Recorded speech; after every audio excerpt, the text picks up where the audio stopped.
Welcome to the Peaceful Parenting Podcast. I'm your host, Sarah Rosensweet, mom of 3 young people, peaceful parenting coach, and your cheerleader and guide on all things parenting.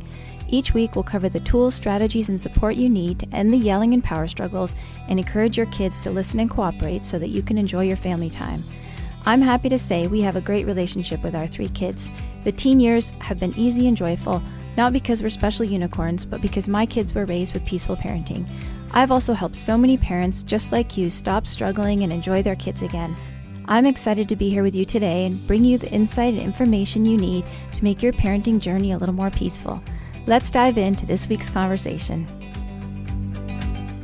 Hey all, welcome back to another episode of the Peaceful Parenting Podcast. Today's episode is a coaching episode with Anita. Anita is the mom of an 8-year-old girl and a 5-year-old boy. She wanted some coaching because she was having some trouble with her 5-year-old boy, both at home and he was having trouble at school. And she was concerned about this and wanted some support. She describes him as having a hypervigilant or very sensitive nervous system. And this was a really interesting episode because I made some observations that actually had been something that she had been wondering about. You'll hear us talking about that in the episode. I don't want to give anything away. And then we came back 2 months later and heard how things had changed for her or not, and how things had changed at school. Before we meet Anita, I would just like to invite you to be in more contact with me by inviting me into your inbox. You can do that by going to sarahrosensweet.com newsletter. Every week I send out a couple of emails with tips and inspiration and everything that you need for your peaceful parenting journey. So if you'd like to be in closer contact with me, if you love this podcast and you don't yet receive my emails, please sign up. You can unsubscribe at any time. But I do have people tell me that they can't even ever imagine unsubscribing from my emails because they look forward to them every week and just find those touch points in their inbox really help them to not only get better at the peaceful parenting approach, but to feel not so alone and to stay inspired. So you can go to sarahrosensweet.com/newsletter and join us. I would love to see your name pop up and to be able to send you those inspirational and wonderful emails that my team and I put together every week. Again, that's sarahrosensweet.com/newsletter. And I think you'll be glad that you joined me, and I'd love to be in closer contact with you. So let's meet Anita. Hi, Anita. Welcome to the podcast. Hello. Thank you for having me. Can you tell us a little bit about who you are in your family? Sure. So my name's Anita and I live in Australia. I'm English originally, and I'm married to a man who was born in Australia, but his family are American. And we have 2 children, an 8-year-old girl and a 5-year-old boy. Okay, and you're primarily wanting to get some support around the challenges that your son, who's 5, is having, Lewis. Yeah. Okay, and before we started recording, you shared with me that he had a burn, a facial burn, which exacerbated a situation that you were already having, which is that his nervous system is incredibly sensitive and reactive, and that recently his teacher has shared that she has some concerns about him and that life has been really quite challenging with that he's hypervigilant in his nervous system. And hypervigilant, for people who don't know what that means, our nervous system is always scanning for cues of safety and danger, and that's what keeps us alive. But somebody who's hypervigilant, often their nervous system perceives cues of danger in ordinary everyday things, like being asked to get ready for bed or the teacher being a little bit impatient, things like that. And it can set off the body's automatic response of fight, flight, or freeze. And you shared with me that Lewis often goes to fight. Mm-hmm. Is that a fair summary of the challenges that you're having? Yes, that's very much so. Okay, and so what are the teacher's concerns? So she's concerned that it's kind of threefold. So one she talks about the hypervigilance, that she says he's just constantly on the lookout and thinking that everything is, he's just moved into year 1, which in Australia, it's the move from in pre-primary, it was a lot of free play. They had no set seating. it was very much just independently driven. They could play and they didn't have to partake at the time when the teachers wanted them to. They might need to in mat time. But now in year one, they are seated on a table and they have to start collaborating with other people, and they have to start as their table, like they had to choose their table's name, and there's all sorts of much more collaboration amongst the children to tidy up or to do things or to do projects or to work together. And So more structure, less yeah, free play. Yeah. and a lot more collaboration with others. And he cannot tolerate differences. If somebody else has a different idea, he will go straight to fight. He just can't handle it, and he's almost on the lookout to be told off, to be different, to be as if somebody's going to take something of his or whatever. So she's worried that if it keeps going, that he's going to, because it's impacting his sociability. So she's concerned that it needs to be nipped in the bud. Okay. Tell us a little bit more. You also said that he is quite sensorily sensitive. And what does that look like, his sensory profile? So there's a couple of areas. He kind of needs to, he obviously seems to need a lot of physical contact, and sometimes he'll just slam his body on the bed or just headbang me, or so there's a lot of, and especially when he gets really, really excited and he's got a soft toy that he will kind of get the brunt of that. And some teachers have thought that he's got like hearing sensibilities, but I'm not sure that he does. Like they've talked about him not liking loud noises, but I'm not sure that it's not that he doesn't like the loud noise. He'll cover his ears if he thinks he's going to be told off, and he's very attuned to people's tone of voice, and he'll talk about not liking their voice, and he's and it's really that kind of teacher voice, that telling off teacher voice. Right. At home, is he sensitive to noises? No. But he will cover his ears if he thinks you're going to tell him off. Right. And you have to be so gentle to reassure him. I'm not telling any kind of corrective guidance feels like the worst kind of telling off to him. Right. He's very, very sensitive emotionally. Mm-hmm. So has he always, I mean, I know you said that the trauma that he experienced with the burn has exacerbated his nervous system hypervigilance, but has he always been like this when he was little? What was he like when he was little?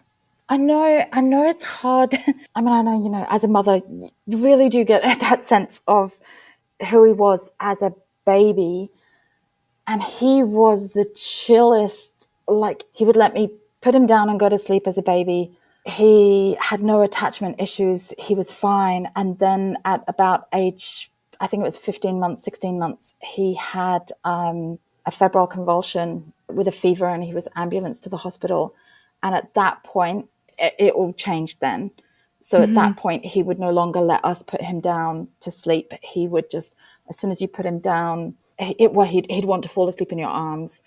And if you then put him down, he'd notice it and you have to pick him up. He attachment-wise, he just always, it got a lot harder. He got very attached to me and very against my husband, which has now calmed down, thank goodness, at least so I saw that marked difference then. The rest has always been there, but yes, it majorly exacerbated when he had the burn. Okay. So, and that was in May last year. Okay. So I'm taking a course currently right now with Christy Forbes, who's actually Australian, and she's an autism specialist. She's actually autistic herself. And the course is about a presentation of autism called pathological demand avoidance, or PDA. Mm-hmm. And what I'm here, and I'm like a lay person so far in this, but what I'm learning in the course sounds so much like Lewis. Yeah. And I'm wondering if there's a chance that he might be autistic. And I'm wondering if it might be worth getting him assessed. So I had wondered that. In 2020, when he started kindergarten, he was still only 3 when he started kindy. He was too young. He was still napping, and it was just way too young. But I didn't have any choice in the public school system here. He really, really struggled, and I was really struggling with him. And just at the point when it was just before the pandemic hit. I actually went to the GP to get a referral to get him evaluated. And because his behavior was impacting my daughter, it was really hard to manage. But the GP wrote a referral that was a really short referral that referred to, it was like 2 sentences. I can't remember it, but it was because it was 2020. But it basically said something about his extreme aggression and possible autism. And it just talking about, like, this is a boy who's, he wore little pink dresses. His favorite things was unicorns and rainbows. And to hear him described as this urgent referral for a highly aggressive boy, I was so put off by the referral, even though other people reassured me that don't worry, they'll judge him on his own merits, and they'll take it. But I just hated that. That description didn't sound like my son. Yeah. So I just didn't want to pursue it. And in the end, what I did was I actually gave up work. So I was at home with the children and could do school drop-offs and school pickups. And he no longer had to go after school care, and he no longer had to, and everything just calmed down and everything was fine. And so I just forgot about the referral, because I realized, it didn't matter whether there was a label or not. He was managing and I was managing, and my husband was managing better with me being at home and being around.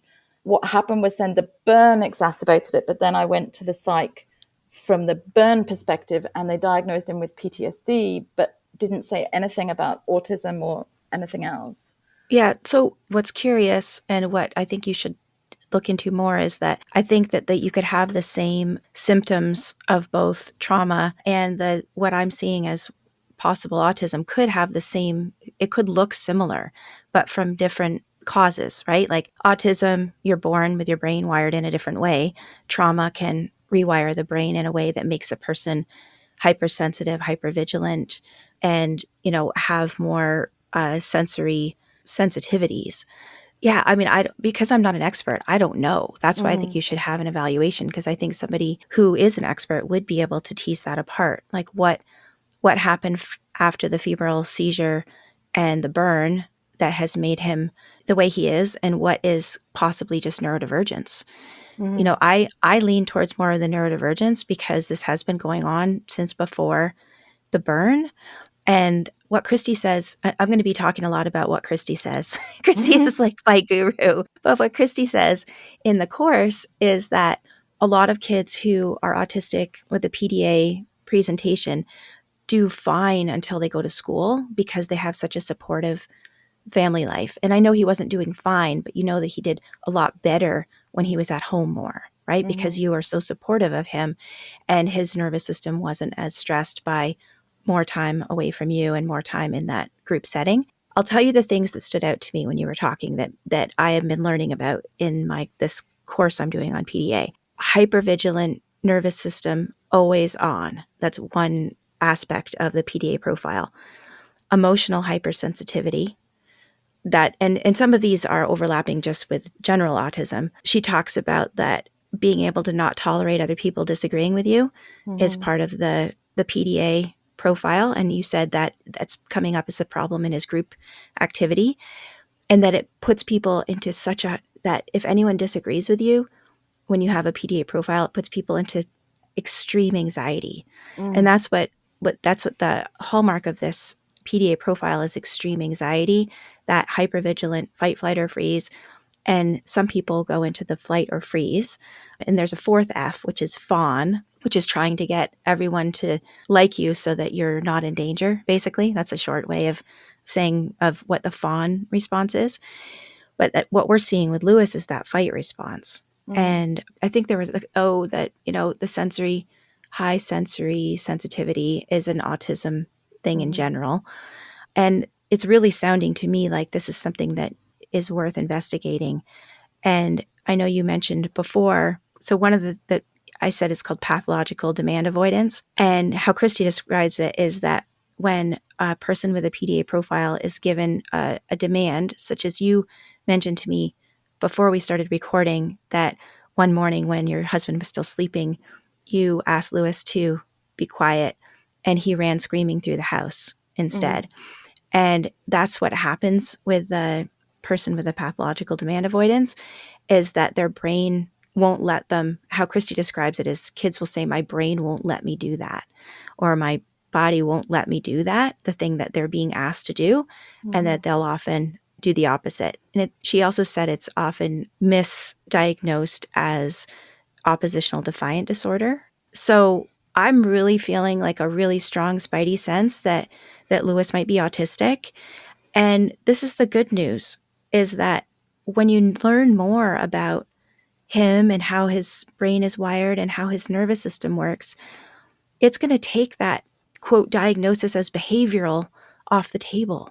I mean, already from a peaceful parenting perspective, I believe 100% that he's doing the best he can. No child wants to be quote bad, right? Yeah. But before, you haven't understood, why does he act the way that he acts? Like we know his nervous system is hypervigilant. We know he's very, very sensitive, but why? Right? But I'm suggesting that an assessment would be really, really helpful for you and your family and his teachers to understand him more and to be able to create an environment for him in which he can thrive rather than trying to fit him like a, square peg in a round hole. I think the world is changing their idea right now currently about autism. It would be a huge relief to be able to get him and us the support that he needs, because I have suspected for a while that he's autistic, and it's in our family. His cousin on one side is diagnosed autistic, and a cousin on my husband's side is diagnosed autistic, and a cousin on my side is diagnosed autistic, and I certainly think my brother and my father probably.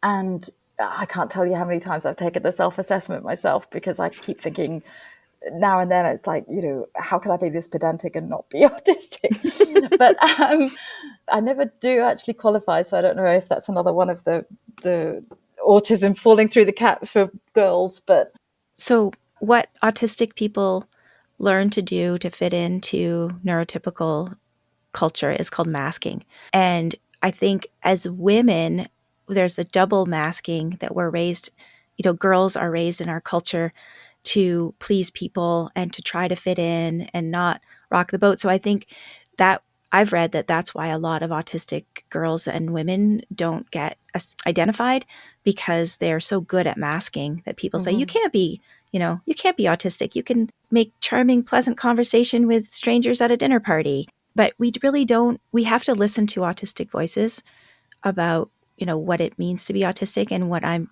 learning is that self-identification is 100% acceptable. You don't need, if you're an adult and you think you might be autistic, you can, just like if you're an adult and or a person and you think I'm gay, like you can say, I'm gay. You don't need anybody to tell you that you're gay, right? So if you want to embrace that identity, it's yours to embrace. I suppose that's where it's scary, because it's the reason I keep doing it is that for me, it scares me. I don't know. I think I've got some internalized hang-ups around it, but I've managed to not be hung up about it for my kids, but I'm hard on myself for myself. And I guess it's funny, because again, in Australia, the if diagnosed autistic, there's a lot more help available and a lot more financial support available to get him to be able to help, because that's been half the problem. I mean, I'm English. I'm used to the NHS. I'm used to this kind of thing being readily available and free, but you might have to wait for it. Whereas here it costs a lot of money, and we just could not afford the kind of psychological help that he needs. But if he's diagnosed autistic, I mean, PTSD, it would be really expensive. Autistic is not going to be, I don't think. It sounds awful. So, no, that's not awful. It's a real concern. Having, that being able to afford the help that you need is a real concern for everybody. And I know that the course I'm taking with Christy, it said, like, in the information, that if you have the funding from the Australian government, you can use it for that course. So I know that there is stuff available in Australia. and her work is included in that umbrella. And I know she has a membership for families. This is like a big ad for Christy. Trust me, Yes. she doesn't pay me. She hardly even knows me. She's just wonderful. And she's autistic herself she has ADHD also, and she has a PDA profile. And she is just so wonderful. And I'm going to completely introduce you to her. And I hope that we can, I would love to connect with you again after you do get an assessment and see how that's, what they say. Is he autistic? What kind of support's available to you? How does that change things for him at school? Because I think that when we don't believe, when a person, a teacher, a parent, community member just sees a child as a troublemaker, it's a horrible, horrible place to be for that child and for that child's mother, right? Like, he is doing the best he can. He can't control his nervous system response. None of us can control our nervous system response. It's automatic. When our nervous system sense danger, it goes into that fight, flight, or freeze response, and there's nothing we can do about it. So understanding, how to increase the cues of safety, how to help him understand how his brain works, how to meet the sensory needs that he has, how to, work around the challenges that his brain gives him. These are all things that are going to be so helpful for you and for your family. It'll be so good because at the moment I can see he's doing his absolute best. I can see that he doesn't want to create the repercussions, and he clearly can't stop himself. That running through the house, he would not want to get in trouble. He wants to please so much. He's forever telling me how much he loves me, and he just wants me to be proud of him and to love him, which obviously I do. But he would not deliberately do that, and yet he does. And he's now getting to the age where other people, teachers, my husband, they're starting to say he needs to.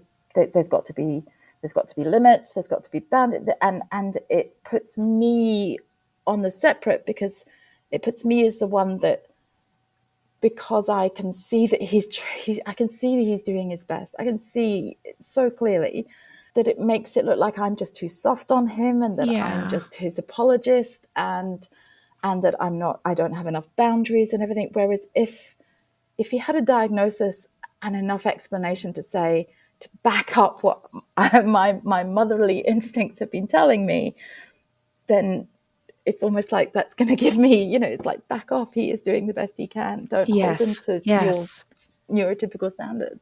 Yes. That's exactly it, Anita. That's exactly it.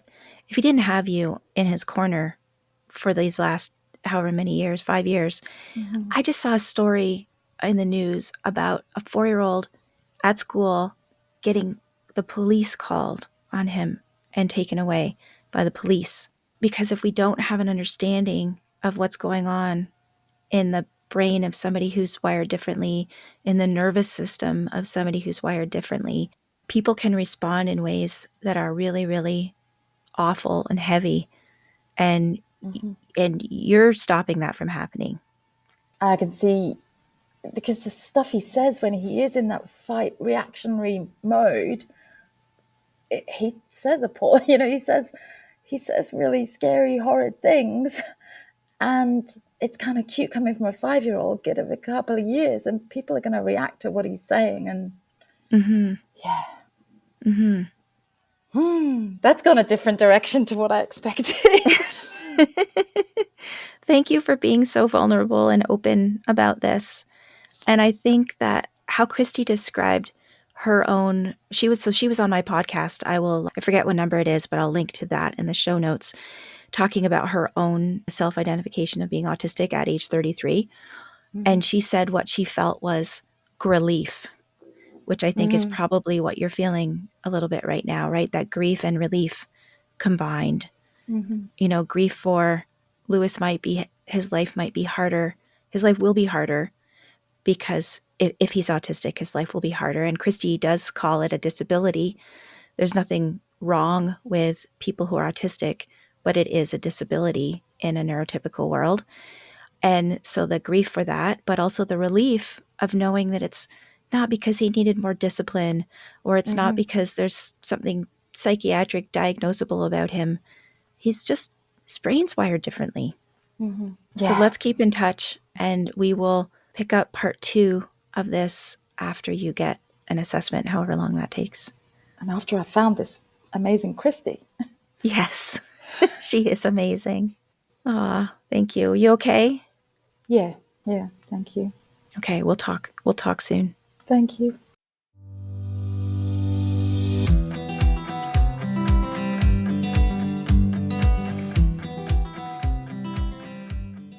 Hi, Anita. Welcome back to the podcast. Hello. So give us an update. How are things going with Lewis? It's been 2 months since we talked last time. Well, we had a meeting at school with the school psychologist, teacher, and the deputy principal who oversees all the special needs, and that went well. They were on the same page that there's no point trying to manage behaviour. He's clearly got a very hypervigilant nervous system, and the school psych was in, I don't know if she just was trying not to pressure me, but she was in no hurry to proceed with diagnosis, but it can't harm, and so we will. Where I am, there's a major shortage of pediatric developmental pediatricians, and the wait list, even if you go private, is 6 months, and if you go public, it's like 12 months to 18 months or something. But Did they you did get on? say, Did you get a list, like a wait list? not yet. Okay. Yeah, there's a couple of stages. There's some screening and things before all that. Okay. And I've also just been on the hunt for the right. So I'm on wait lists to get to see the people that will get us on the wait list. Okay, good. Did the psychologist agree with our hypothesis that he could possibly be autistic? She didn't go there. So the school psychologist doesn't normally manage individual cases. So she's much more around strategies, supporting the teachers, making sure that basically getting everything in the right place. So she hasn't met him, so she wouldn't get into She that. hasn't met him. Okay. Yeah. So what has happened is that from that meeting there was a whole load of it basically created a lot more compassion for him for a start, which was lovely. That's so important. So it was clear that they saw it as anxiety rather than just misbehave the way that he plays up in class, and they hadn't had the lived experience of being around him when he'd gone through his burn as well, so they just hadn't realized that change in him as well. It was a lovely conversation, and they came up with a number of things where he seemed to really flourish, and his teacher said that she'd noticed that he does really, really well if she gives him some sort of responsibility, and so he's just been thriving as this very responsible. She let him know where the key to the iPad cupboard was, and he had to go into the iPad cupboard and go and get it. He was so scared to do it that he thought somebody was going to tell him off, so he didn't actually do it because he thought maybe he misheard her and that he wasn't allowed to get out like 20 iPads for everybody. And it was just this really big deal for him for this. He was still 5, so he felt so important and so special because nobody else knows where the key is, and nobody else, it's a teachers only thing. So that kind of thing. And she sends him on little errands to go into different rooms to go and get the printer, and just real trust. Nice. And he has just thrived with that. He feels very, very responsible and very special. So we can see that we talk about this all the time in peaceful parenting. When kids feel that the people that they're close to think they're bad, they act worse. Yeah. And when they feel that they're given the benefit of the doubt and that the people that they're close to think they're good people, they can rise to that, and they act better. Whether or not he's neurodivergent, they've gained a greater, we don't know that yet because you haven't had the assessment, but they've gained a greater understanding of him, and that he has this hypervigilant nervous system for whatever reason, and that they're not seeing him as a bad kid anymore. Yeah. And the bit that broke my heart, which I don't know if this had happened when I spoke to you, when his teacher said something, because she was giving me little updates, and she said to me, I don't know if this happened already, where she said that she saw him smile And I was completely taken aback that I didn't realize she hadn't seen him smile. He'd been in her class for 7 weeks Oh my and goodness. she hadn't seen him smile. It just broke Oh, my heart. I had no clue that she hadn't. Like, I just, he's such a bubbly, smiley, cheeky, just really cheeky, lovable, grinny, it had never occurred to me that she hadn't seen him smile. So when wow. she told me out of this place of excitement of things are going well and things are getting better. I was crushed. It took me a few days to get Oh, over the fact that somebody was teaching my son and had never seen him smile. It was, oh my yeah, goodness. it was such a shock. It kind of gave you insight of how hard things had been for him.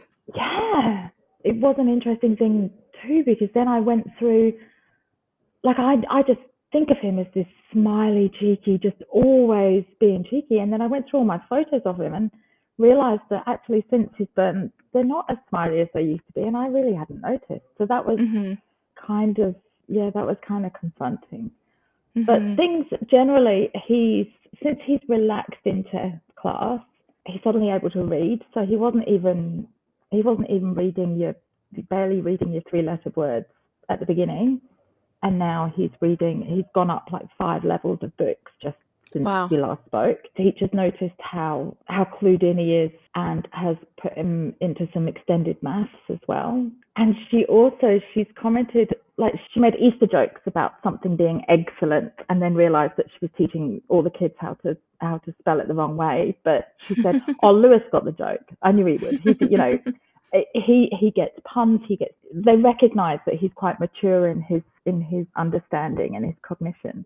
Right. So I really feel like she's got to know him. Like, every other teacher and daycare carer had just known him as this happy, cheeky kid. So it's been a bit of a journey, but I do feel like he's not gone through diagnosis.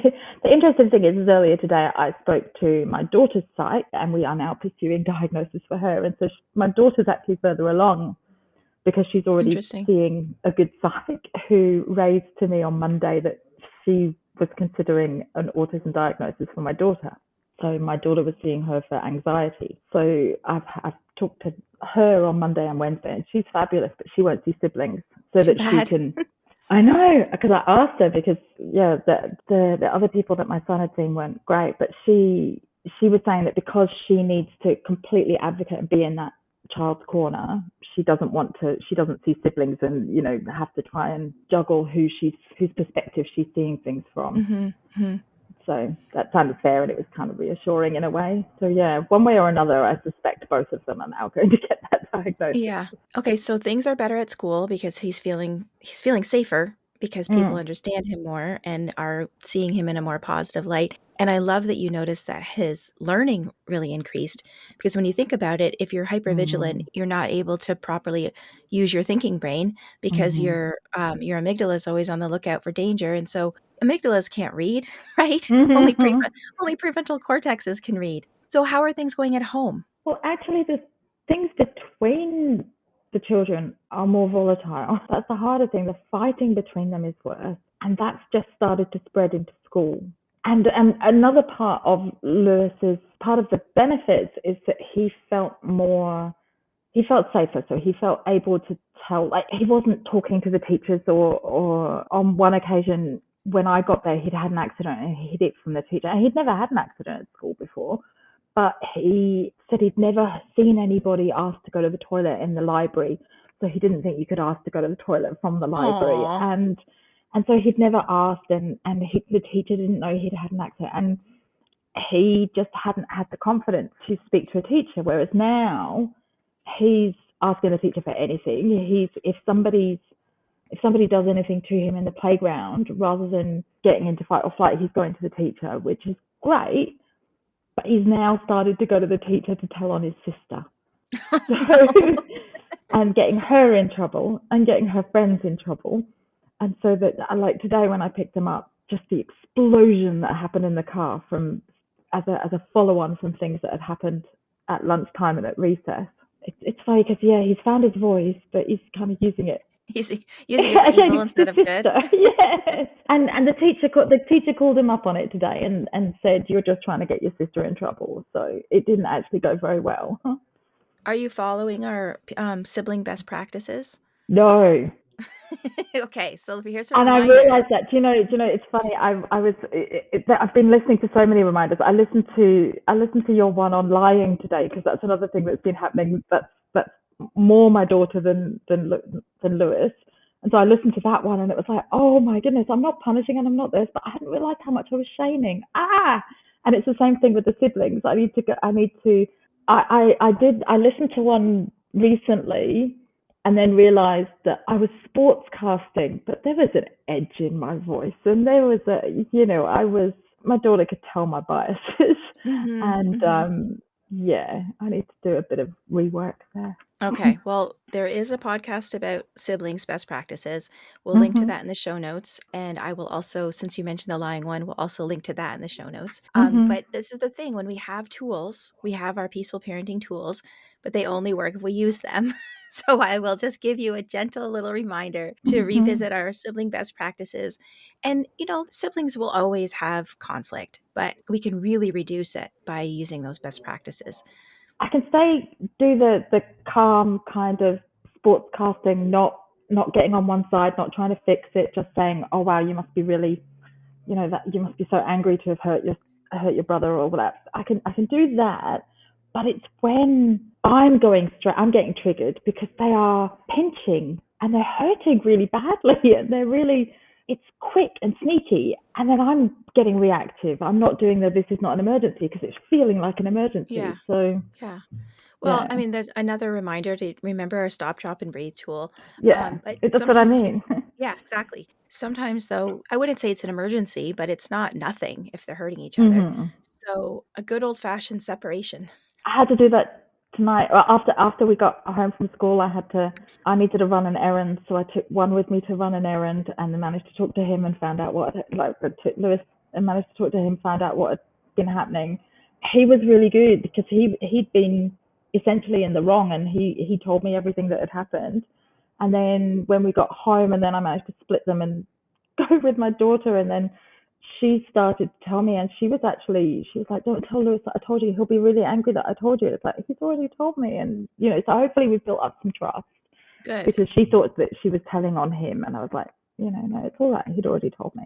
Yeah. So there's a lot of work to be done there. It's funny, Yeah. while we focus on the diagnosis or hypervigilance and all of that, then I just hadn't noticed how these sibling stuff had just been bubbling, and I hadn't been noticing. Oh my goodness. It's so much work, Anita. It's so I much know. work. So be gentle with yourself also, like that you can't keep all the balls in the air all the No. time. So keep working on your best practices. You've already mentioned the, intervening in a neutral way and, trying for individual one-on-one time if you can and connecting and just keep working on that. And, if people are pinching and hurting each other, if you can take even separation in the house, like we'll work this out. Let's all take a little break from each other. Even like, Lewis, I'll read you a story, or Ada, come and help me with dinner, even if you can't go out of the house, separation sort of thing. Hmm. And then we'll come back to this. So that, remember that soothing, don't worry, we're going to work this out. You see how upset you both are, and give everybody a chance to calm down. And as you're working on the roots of the rivalry, by being able to, stop as you said, the tone in your voice where everybody knows whose side you're on. And as you're able to do the one-on-one stuff, you'll reduce the resentment that they're feeling, which is driving those little fights that they're having. So it seems though that, last time we talked, you were talking about Lewis's sort of defiance and being really difficult. And you haven't Mm. mentioned that when I asked you how things were going. So I'm thinking that might be better, because when I said how are things at home, you immediately went to sibling fights and not, oh my gosh, he's Yeah, I would say that is the biggest, that's far more prevalent than his defiance, definitely. It's still like in the mornings, like he'll come into me at 5 in the morning and he doesn't get the concept of being quiet or keeping lights off, but it turns out that that's because he's scared. So mm, even if he gets it logically and knows and agrees not to put the light on, he'll, now at least it's all in the open. So he will just tell me, I was scared, rather than he used to, that's the kind of place where he would just be defiant and say, I forgot, or, you know, he would say something to, I don't know, to excuse it rather than explain. So maybe there's some more trust. I hope so. And yeah, he's not as defiant. He's still so sensitive. He's just so easily crushed now. He's got very little shell. The slightest thing, if he loses something, if he thinks somebody's telling him off, he's just absolutely crushed. And he still will run and hide. There's still a bit of shame there of thinking that he's being told off, and because that used to be a big part of the defiance, was the being defiant in order to make out like nothing, he'd done nothing wrong, so he wasn't going to get told. Like it was well, the defense mechanism, right? Yeah. Fight. That's the fight of the fight, flight, or freeze, is that, you know, defiance and offloading of the difficult feelings onto you or other people. I mean, we can still have some. There can still be some, but to be honest, I'm noticing it more in Ada than him now, and hers is, yeah, it's a completely different podcast. But there's some resentment about him getting. Maybe it's not actually, because there is some resentment about him getting more attention. So it probably is entirely related to all this. Yeah. Well, thank you so much for coming back on and giving us an update. And, you know, when we have challenging children, or children who are neurodivergent or challenging otherwise and more complicated, life is always going to be a little bit harder for you. And it's just really important to remember to give yourself a ton of compassion and grace. You don't have to be perfect, and just, you know, keep showing up and keep remembering to use the tools. And also remember to give yourself extra, I hate the word self-care, but extra attention to meeting your own needs and putting yourself first, at least sometimes, you know, going to bed instead of doing the dishes, those kinds of things, just getting enough sleep, moving your body, making yourself some nice food, you know, trying to get a little time with a friend if that's what fills your cup. But remember that you can't meet the needs of these extra or more children that you have from emptiness yourself. Yeah. Well, thank you so much. Thank you ever so much. Thanks for listening to this week's episode. I hope you found this conversation insightful and exactly what you needed in this moment. Be sure to subscribe to the show on your favorite podcast platform and leave us a rating and review on Apple Podcasts. Remember that I'm rooting for you. I see you out there showing up for your kids and doing the best you can. Sending hugs over the airwaves today. Hang in there. You've got this.